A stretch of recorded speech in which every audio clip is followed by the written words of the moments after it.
সুধী দর্শক শ্রোতা, গভীর শোকের সাথে জানাচ্ছি বেগম খালেদা জিয়া ম্যাডাম আজ আমাদের ছেড়ে চলে গেছেন। ইন্না লিল্লাহে ওয়া ইন্না ইলাইহি রাজিউন।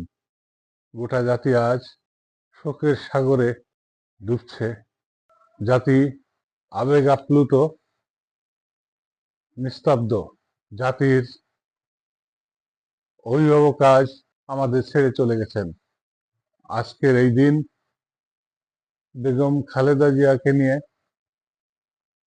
দেশে বিদেশে আন্তর্জাতিক গণমাধ্যমেও ওনার মৃত্যু, জীবন সংগ্রাম নিয়ে গুরুত্বর সাথে প্রচার করছে। প্রধান উপদেষ্টা জাতির উদ্দেশ্যে ভাষণ দিয়েছেন। তিনি বলেছেন, আমরা এক মহান নেত্রীকে হারিয়েছি। সবাইকে ঐক্যবদ্ধভাবে ধৈর্যের সাথে এক হয়ে যার যার জায়গা থেকে দায়িত্ব পালন করতে বলেছেন। সবার মধ্যে আবেগ রয়েছে, সবার মনে কষ্ট। একটা কথা এখানে বলা প্রয়োজন, বেগম খালেদা জিয়া শুধু মাত্র একজন রাজনৈতিক নেত্রীর নাম না। বেগম খালেদা জিয়া একটা সংগ্রাম, একটা লড়াই, সততা, নির্লোভ, আপোষহীন এক ইতিহাসের নাম। তিনি দীর্ঘ রাজনৈতিক জীবনে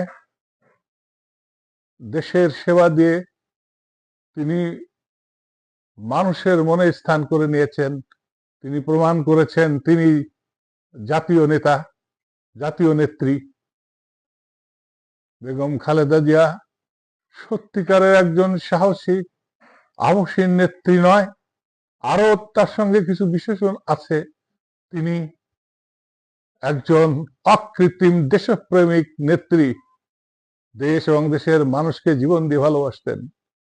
আজ এই অভিভাবককে হারিয়ে আমরা এতিম হয়ে গিয়েছি। আমার দীর্ঘদিনের পথ চলায় ম্যাডামের সঙ্গে আমি চলেছি, দেখেছি এমন সাদামাটা মানুষ, দেশপ্রেমিক মানুষ সত্যি বিরল। তিনি লড়াকু চরিত্রের মানুষ ছিলেন। গণতন্ত্রের জন্য, দেশের মানুষের অধিকার আদায়ের জন্য সংগ্রাম করেছেন। জেলে গিয়েছেন, অকথ্য অবিচার, নিপীড়ন, নির্যাতন, অপমান সহ্য করেছেন। কিন্তু কোনোভাবেই তিনি জাতিকে বঞ্চিত করেন নাই আপোষ করে। জাতির অধিকার আদায়ের জন্য তিনি জেলের প্রকোষ্ঠে স্যাঁতসেঁতে পরিবেশের মধ্যে জীবনযাপন করে শেষ মুহূর্তে তিনি খুব অসুস্থ হয়ে পড়েছিলেন, যে কারণে ওনার শারীরিক অবস্থার এত অবনতি হয়। সরকারের কাছে আবেদন করা হয়, ফ্যাসিস্ট সরকার তার সুচিকিৎসার জন্য, উন্নত মানের চিকিৎসার জন্য বিদেশে পাঠানোর জন্য আকুল আবেদন করা হয়। তাতে সরকারের মন গলে নাই। সেখান থেকেই তিনি অসুস্থ তো হলেন বটেই, কিন্তু তিনি কোনোভাবেই তার মনোবল হারাননি। তিনি সংগ্রাম, লড়াই চালিয়ে গিয়েছেন। অসুস্থতার সাথে রাজনৈতিক সংগ্রামও তিনি চালিয়েছেন। আসুন সকলে আমরা ম্যাডামের বিদেয়ী আত্মার মাগফিরাত কামনা করি। ম্যাডামের সম্মানে সরকার 3 দিনের জাতীয় শোক দিবস ঘোষণা করেছে। আগামীকাল সাধারণ ছুটি ঘোষণা করেছে তার জানাজার জন্য।